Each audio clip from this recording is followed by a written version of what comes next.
name is Abdulrazak Ali and this is an English edition of Dalsan TV, Somalia's top TV station for news and updates. We have a lot in store for you, but first, let's take a look at some of the stories that we have prepared for you. Somalia's bicameral parliament enacts amendment of provisional constitution.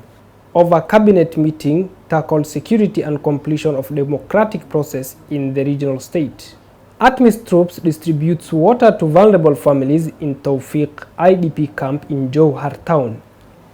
Welcome back. Now, Somalia's bicameral federal parliament has today adopted the modification of the first 4 chapters of the country's interim constitution after weeks of continuous debates. The Speaker of the lower house, Sheikh Aden Madobe Mohamed Noor, announced that 212 members of the lower house and 42 members of the upper house voted in favor of amending the constitution.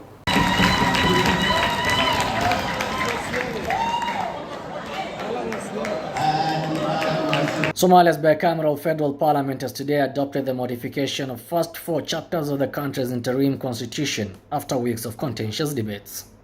The Speaker of the lower house, Sheikh Aden Mohamed Noor Madobe, announced that 212 members of the lower house and 42 members of the upper house voted in favor of amending the constitution. No lawmakers abstained or rejected the amendment. President Hassan Sheikh Mohamud has been advocating for constitutional amendments, proposing changes to the government structure. Specifically, the executive aims to shift from a parliamentary model to a presidential system. Previously, the constitution stated that the president will appoint the prime minister, who will require a vote of confidence from the parliament. Simultaneously, parliament could remove the prime minister through a vote of no confidence. Additionally, President Mohamud seeks to introduce universal suffrage, replacing the clan-based electoral system that has been in use for nearly 2 decades during elections. The endorsed chapters include extending the term of federal leadership to 5 years, electing the president through direct elections in the next contest, recognizing 3 national political parties, reducing the prime minister's powers.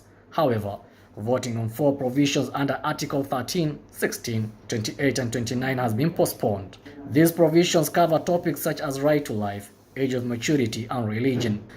Notably, Somalia's Puntland state has expressed reservations about amending the current constitution. Puntland did not participate in drafting the proposals approved by the National Consultative Council. In a statement, Puntland asserts that Somalia's parliament lacks the authority to create a new constitution. They argue that only limited articles need completion and caution against implementing any changes without agreement. Former presidents, Sheikh Sharif Ahmed and Mohamed Abdullahi, also known as Farmajo, have criticized the amendments, highlighting the lack of public participation. The opposition is expected to respond to this historic voting. In summary, the constitutional amendments in Somalia have sparked controversy and differing opinions, with potential implications for the country's political landscape. President of the Puntland state of Somalia, Said Abdullahi Deni, alongside his deputy Ilyas Osman, chaired a cabinet meeting in the region's administrative capital, Garowe. Puntland State President Said Abdullahi Deni alongside his deputy Ilyas Osman Lugato on Thursday chaired cabinet meeting in the region's administrative capital of Garo. During the meeting, the cabinet discussed various important issues including strengthening democratic process and the current security situation in the regional state. The council highlighted the importance of completion of the local council elections and conclusion on the selection of the Puntland State Electoral Commission members. The Minister of Security briefed the council on the current security situation unfolding in the regional state. Also, the Ministry of Health presented reports on ways of curtailing the spread of contagious diseases in the regional state. President Deni, who spoke at the meeting, urged the cabinet members to execute their mandate and responsibilities diligently and in accordance with the established laws and the Constitution. The African Union Transition Mission Burundi troops stationed at Johar Airfield, Sector 5 distributed clean water to families at Tawfiq IDP camp. Our reporter has more on this. On Friday, African Union Transition Mission in Somalia ATMIS Burundi troops stationed at Johar Airfield, JF, Sector 5, distributed clean water to families at Tawfiq IDP camp. ATMIS Burundi Deputy CIMIC Officer, Major Daniel Haharimana, reiterated the troops' commitment to protecting and supporting households affected by conflict and natural calamities. The families who benefited from the water tracking expressed gratitude to the peace mission for its generous gesture, saying it would help them cope up with biting shortage of water in the camp. The supply of potable water comes as the camp faces acute water shortages. The IDPs were forced to relocate from their original homes to Johor in search of better life after the twin disasters of prolonged drought and then devastating El Nino rains. This is not the first time that ATMIS has supplied water to the residents in the camp. In January this year, the peacekeeping troops distributed clean and safe water to residents of Taufik camp. And into international news, King Charles is due to make his first public appearance at a royal event since his cancer diagnosis on Sunday, but the likely absence of the son Prince William and the heir's wife Kate will spotlight how depleted the monarchy has become. King Charles is due to make a public appearance at a royal event this weekend, the first since he was diagnosed with cancer earlier this year. Buckingham Palace said the 75-year-old monarch would attend the traditional Easter Sunday church service at Windsor Castle alongside his wife Queen Camilla.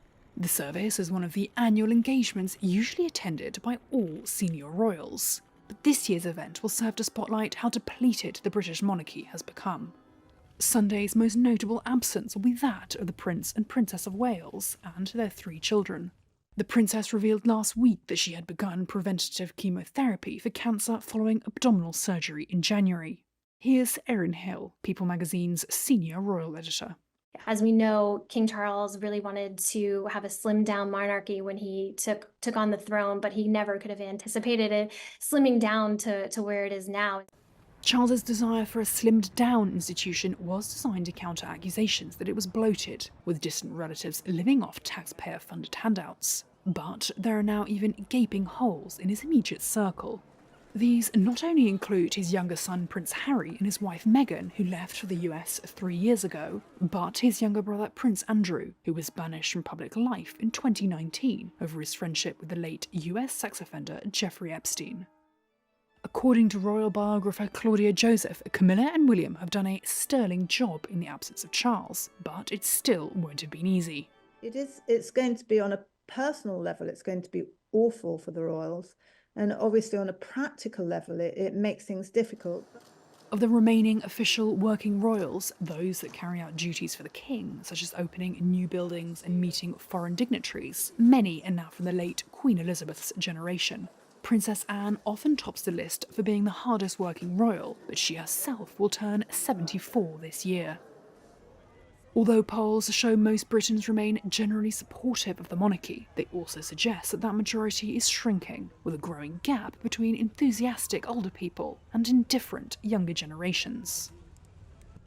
That brings us to the end of this bulletin. My name is Abdulrazak Ali. Keep watching Dalsan TV for more news updates. Till we meet again, have a lovely evening.